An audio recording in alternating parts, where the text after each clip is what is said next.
Well, this election is important. It's always been important. It's about electing strong local councillors who will prioritise good local services, and that's what the SNP offers.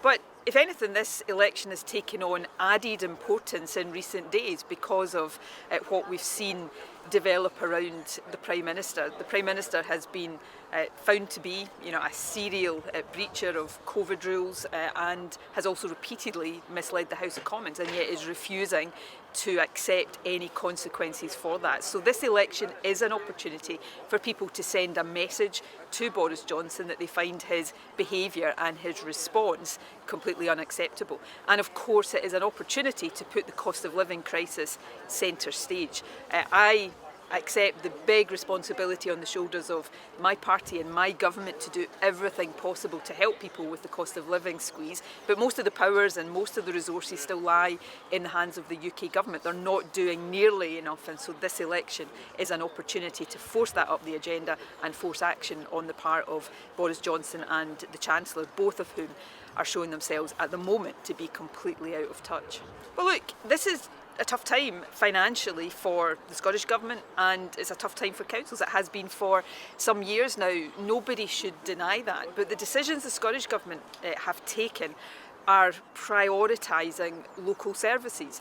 That doesn't make it easy for councils, but it is the case. So if you look at the budget for this financial year, and these are figures endorsed by the Scottish Fiscal Commission, the Scottish Government's budget reduced by around 5% in real terms as a result of decisions taken by the UK Government, but the overall financial settlement for local councils due to decisions taken by the Scottish Government has increased in real terms by around 6%. Now, that doesn't add up to an easy set of circumstances for local councils, but it does show that the decisions the Scottish Government are taking are about maximising the resources that councils have, and therefore enabling councils as far as possible to prioritise local services. And in terms of COSA, I would always expect COSA to argue for more resource for local government. They do that effectively, and that is right and proper.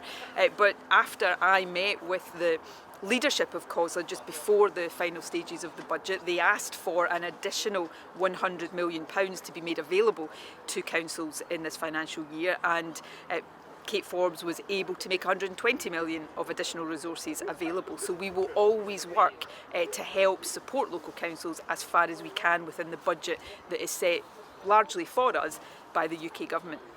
We'll consider everything we possibly can do. In terms of the council tax rebate, we were faced with some difficult decisions. We wanted to get the help that was available to people as quickly as possible, and the way we did it was helping the maximum number of people and also allowing that help to be made available quickly.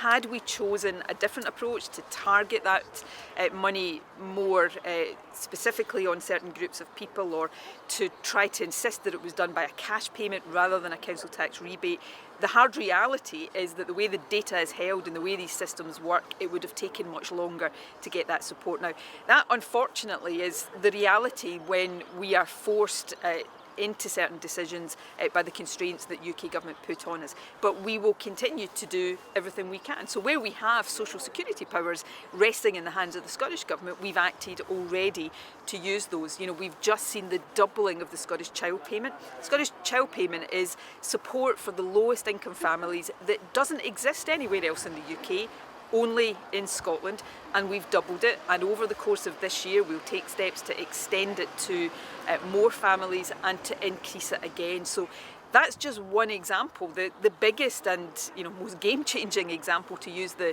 terminology of anti-poverty campaigners, of the Scottish Government using powers when we have those powers. But where we're constrained either in the powers that are available or the resources that are available to us, then we're not able to act like that. So the message here is the more powers we have in Scotland, the more effectively we can use those to help those most in need.